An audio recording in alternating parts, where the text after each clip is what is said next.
मैं अवनीश त्रिपाठी आप लोगों के बीच एक कविता के साथ आया हूँ और आज की कविता का शीर्षक तो बहुत कुछ है। आप जो अपने हिसाब से सेट कर देंगे वही कविता का शीर्षक हो जाएगा। ठीक है, कविता की चंद लाइनें मेरी लिखी हुई हैं, 2-4 लाइन इधर उधर करके, और असली लिखने वाले कोई और हैं तो उनका नाम भी बताएंगे, उनसे आपको मिलवाएंगे भी। लेकिन ये 2-4 लाइनें जो हमने बनाई है उसको सुनिएगा। टूटा हुआ हारा हुआ बेरोजगारी का मारा हुआ संविदा देखा। टूटा हुआ हारा हुआ बेरोजगारी का मारा हुआ संविदा देखा। रोडवेज में आए थे। रोडवेज में हम क्या करने आए थे और क्या हो गया, तो 2 लाइनें हैं इस पर। रोडवेज में आए थे। रोडवेज में आए थे भविष्य बनाने के लिए। रोडवेज में आए थे भविष्य बनाने के लिए, भ्रष्टाचारी बन कर रह गए हम संविदा वाले। रोडवेज में आए थे भविष्य बनाने के लिए, भ्रष्टाचारी बन कर रह गए हम संविदा वाले। हर पटल की तस्वीर देखी, काम कम रिश्वत ज़्यादा देखी। हर पटल की तस्वीर देखी, चाहे ड्यूटी टेबल हो, कंप्यूटर हो, या एसएसआई साहब का रूम हो, यारम साहब का रूम हो, जहाँ भी देखा काम कम देखा, रिश्वत ज़्यादा देखी। आगे सुनिएगा। जीवन निर्वाह के लिए मौन रहे। हम क्या करते हैं, किस परिस्थिति में रहते हैं, उस पर जो है, जीवन निर्वाह के लिए मौन रहे। जीवन निर्वाह के लिए मौन रह गए। बोले तो संविदा समाप्त देखी और झेली। बोले तो संविदा समाप्त देखी और झेली। खुद ही रोए, मतलब किससे अपना दुख दर्द कहने जाए भाई। खुद ही रोए खुद ही सह गए। खुद ही रोए खुद ही सह गए। ना चाय पी दूसरों को चाय पिलाते रह गए। अपने पैसे की अपने चाय नहीं पी, लेकिन दूसरों को चाय पिलाते रह गए। हम संविदा वाले गीत गाते रह गए, गुनगुनाते रह गए।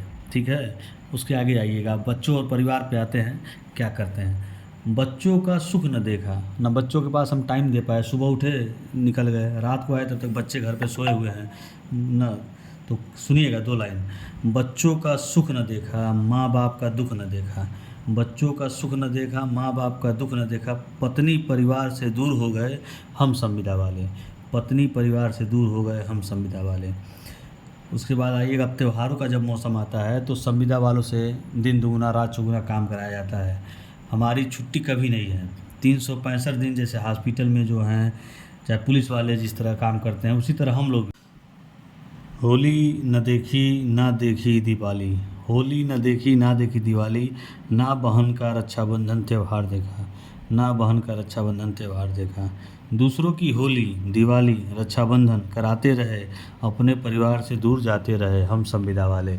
हम संविदा वाले। पिछले साल जो है एक फ़ोटो बहुत तेज़ी से वायरल हुआ था, जिसमें एक भाई और बहन ने रक्षाबंधन रोड पर मनाया था। भाई ड्यूटी पे था और बहन वहाँ पे आई थी, मोटरसाइकिल से राखी बांधी, और पूरे प्रदेश में वो फ़ोटो वायरल हुआ था। हमने भी उस फ़ोटो को लगाया था। तो ये हाल है हम लोग का कि हम लोग जो है अपना त्यौहार रास्ते में ही मना लेते हैं। ठीक है, और देखिए एक और चीज़ है कि समाज के लोग और अधिकारी क्या समझते हैं, हम राजा हैं। हम राजा हैं परिवहन विभाग के। हम राजा हैं परिवहन विभाग के। झाड़ू वाले से लेके अधिकारी तक मांगते हैं हमसे। झाड़ू वाले से लेके अधिकारी तक मांगते हैं हमसे। हम राजा हैं। कमा कमा कर सबको खिलाते हैं। कमा कमा कर सबको खिलाते हैं, अपने परिवार को भूखा सुलाते हैं। कमा कमा कर सबको खिलाते हैं, अपने परिवार को भूखा सुलाते हैं। जीवन का यही खेल देखते रह गए। जीवन का यही खेल देखते रह गए। कट गई टांग और हम संविदा समाप्ति झेलते रह गए। कट गई टांग और हम संविदा समाप्ति झेलते रह गए। अभी बीच की घटना है, बस्ती डिपो में जो हुआ है, उत्पीड़न अत्याचार शोषण जो हुआ है संविदा वालों का, उसमें एक परिचालक ने अपनी जान दे दी।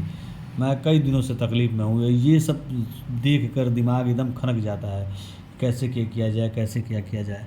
इस समय कटौती की ये सीमा है कि मतलब लोड फैक्टर कम हो गया तब कटौती हो गई, अगर सवारी कम है तब कटौती हो गई। हर प्रकार से कटौती की जा रही है, और ये कटौतियाँ जो है आने वाले समय में संविदा पर जो काम करने वाले लोग हैं उनको काफ़ी तकलीफ़ देने वाला है। क्योंकि ये एक एक चीज़ जो है सरकार अधिकारियों की नज़र में चढ़ता जा रहा है, किस तरह उत्पीड़न होगा और इसका गुस्सा फूटेगा, और हो सकता है परिवहन विभाग को काफ़ी नुकसान सहना पड़े उसके लिए। अगर सारे लोग संविदा के जितने भी साथी हैं अगर एक हो जाएं तो पूरे प्रदेश में एक बहुत बड़ा धरना किया जाए और अधिकारियों तक अपनी बात को, आवाज़ को पहुंचाया जाए।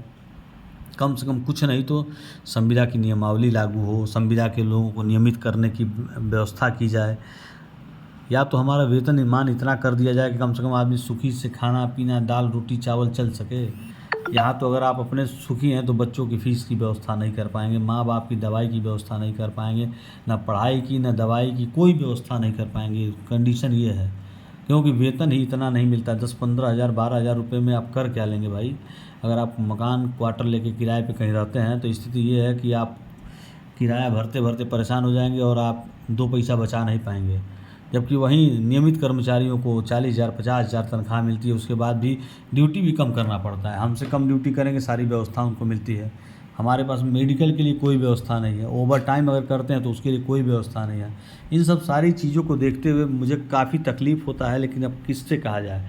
ये एक वीडियो बनाने का सिस्टम बना हुआ है, मैं बनाकर आप लोगों को तो भेज देता हूँ, आप लोग फॉरवर्ड करिए, देखिए, डिलीट कर दीजिए, जो इच्छा हो करिए। लेकिन एक बार सोचिए ज़रूर कि अगर हम लोग एक हो जाएंगे, अगर सारे संविदा के साथी चालक प्रचालक जितने भी लोग हैं पूरे प्रदेश में, अब इस समय आउटसोर्सिंग की भर्ती हुई है। देखिए, आउटसोर्सिंग वालों से भी निवेदन है कि आप लोग भी आइए हमारे साथ, क्योंकि बूंद बूंद से घड़ा भरता है। अगर सारे लोग मिल जाएंगे तो हम लोग एक अच्छी व्यवस्था में जाकर अच्छा अपनी मांगों को रख सकते हैं।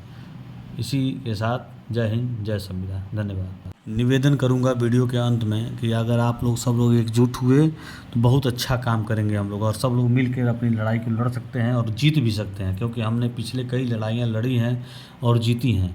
सब लोग मिलेंगे तभी कुछ होगा। आप लोगों का सहयोग बना रहे। धन्यवाद।